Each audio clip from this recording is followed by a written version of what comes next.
Hello friends, welcome to भूमिका kitchen. ನಾನು ಭೂಮಿಕಾ ಸುದರ್ಶನ್। ಎಲ್ಲರೂ ಹೇಗಿದ್ದೀರಾ?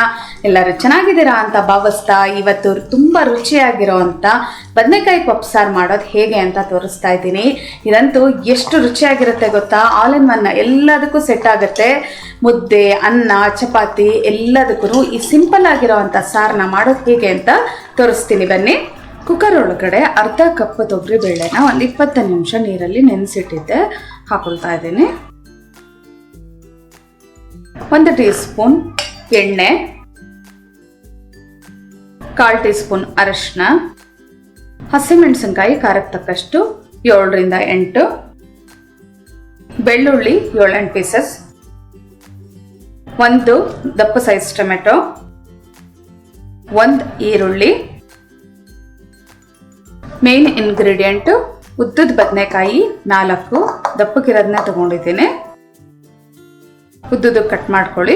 ಇವಾಗ ಇದಕ್ಕೆ 1 ಲೋಟದಷ್ಟು ನೀರು ಹಾಕೊಳ್ತೀನಿ। ನೆನೆಸಿರೋ ನೀರು ಸೇರಿದ್ರೆ 1.5 ಕಪ್ ಅಷ್ಟು ನೀರಾಗುತ್ತೆ। ಇವಾಗ ಒಂದ್ಸಲ ಮಿಕ್ಸ್ ಮಾಡಿಕೊಂಡು ಲಿಡ್ ಕ್ಲೋಸ್ ಮಾಡಿಕೊಂಡು ಬೇಯಿಸ್ಕೊಳ್ತೀನಿ। ಒಂದ್ಸಲ ಎಲ್ಲ ಚೆನ್ನಾಗಿ ಈ ಥರ ಮಿಕ್ಸ್ ಮಾಡಿಕೊಂಡು ಸ್ಟವ್ ಆನ್ ಮಾಡ್ಕೊಳ್ತೀನಿ। ಇದನ್ನು ಮೀಡಿಯಂ ಫ್ಲೇಮಲ್ಲಿ 2 ರಿಂದ 3 ವಿಷಲ್ ಕೂಗಿಸ್ಕೋಬೇಕು, ಯಾಕೆಂದರೆ ಬೇಳೆ ಸಾಫ್ಟಾಗಿ ಬೇಯಬೇಕು, ಆವಾಗಲೇ ಇದು ಹೊಂದ್ಕೊಳ್ಳೋದು ಚೆನ್ನಾಗೆ। ಪ್ರೆಷರ್ ಬಿಟ್ಟಿದೆ, ಒಂದ್ಸಲ ಎಲ್ಲ ಚೆನ್ನಾಗಿ ಮಿಕ್ಸ್ ಮಾಡ್ಕೊಳ್ತೀನಿ। ಸ್ಟವ್ ಆನ್ ಮಾಡಿಕೊಂಡು ಮಿಕ್ಕಿದ ಐಟಮ್ ಹಾಕೊಳ್ಳೋಣ। ಇವಾಗ ಹುಣಸೆಹಣ್ಣಿನ ಗಟ್ಟಿ ಪೇಸ್ಟು 1 ಟೀ ಸ್ಪೂನು, ಮೊದಲೇ ಟೊಮೆಟೊ ಹಾಕಿರೋದ್ರಿಂದ ಹುಳಿ ನೋಡ್ಬಿಟ್ಟು ಹಾಕೋಬೇಕು। ರುಚಿಗೆ ತಕ್ಕಷ್ಟು ಉಪ್ಪು 1 ಟೀ ಸ್ಪೂನ್ ಅಷ್ಟು, ಹಸಿ ತೆಂಗಿನ ತುರಿ 2 ಟೇಬಲ್ ಸ್ಪೂನ್, ಇದು ಹಾಕ್ಕೊಂಡು ಚೆನ್ನಾಗಿ ಮಿಕ್ಸ್ ಮಾಡಿಕೊಂಡು ಥಿಕ್ನೆಸ್ಸು ಪಪ್ಪು ಸಾರು ಯಾವಾಗಲೂ ಒಂದು ಸ್ವಲ್ಪ ಗಟ್ಟಿಯಾಗೇ ಇರಬೇಕು, ಆ ಕನ್ಸಿಸ್ಟೆನ್ಸಿಗೆ ಇದನ್ನು ಮಾಡ್ಕೋಬೇಕಾಗತ್ತೆ। ನೋಡಿ, ಇಷ್ಟಿದ್ರೆ ಸಾಕು। ಒಂದು 5 ನಿಮಿಷ ಇದನ್ನು ಚೆನ್ನಾಗಿ ಕುದಿಸ್ಕೊಳ್ಳೋಣ। ಇವಾಗ ಸಾರು ಚೆನ್ನಾಗಿ ಕುದ್ದಿದೆ, ಪಪ್ಪು ಸಾರು ನೋಡಿ ಈ ಕನ್ಸಿಸ್ಟೆನ್ಸಿ ಇರಬೇಕು, ತಣ್ಣಗಾಗ್ತಾ ಆಗ್ತಾ ಇನ್ನೂ ಗಟ್ಟಿಗಾಗುತ್ತೆ। ಇವಾಗ ಇದಕ್ಕೆ ಒಗ್ಗರಣೆ ಹಾಕೊಂಡ್ಬಿಡೋಣ।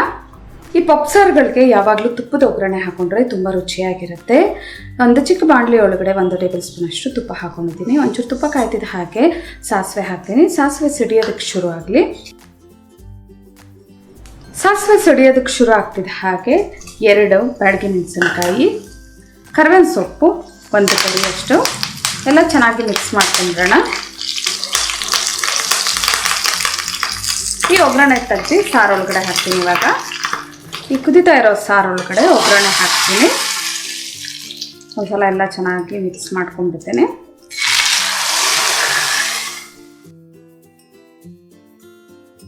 ಎಲ್ಲ ಚೆನ್ನಾಗಿ ಮಿಕ್ಸ್ ಮಾಡಿಕೊಂಡು ಒಂದು ಕುದಿ ಕುದ್ರೆ ಸಾಕು ಇಷ್ಟೇ ಕುದಿರೋದು।